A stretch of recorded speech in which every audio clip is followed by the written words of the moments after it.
The 84th book that I read in 2023 is I Wish My Teacher Knew How One Question Can Change Everything for Our Kids by Kyle Schwartz. This took about 5 hours to read. It's a very simple read. Um, it's a book for elementary school for sure.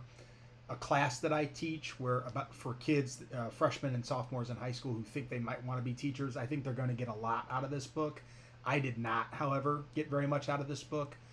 I felt like I could write this book, and I know that probably the response would be, well, then write it. But I guess what I mean by that is I just didn't really learn too much from this book.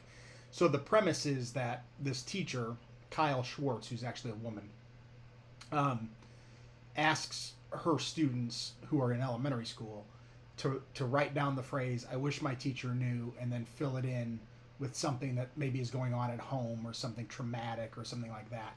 And that just doesn't, that's not going to work with high school students. They're not going to divulge that type of information.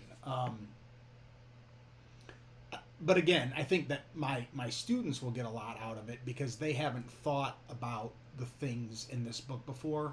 But as a teacher of 27 years, there just wasn't very much information in here that is going to add anything to my lesson planning, anything to my instruction. So overall, I would give it a B minus. I think it's a fine read, and again, I think my students are going to get a lot out of it.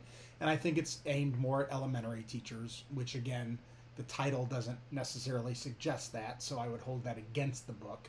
But I don't necessarily recommend this to veteran teachers, but if you're in ed school or maybe if you're a first or second year teacher, there might be some things in here that are worth looking at, worth learning about.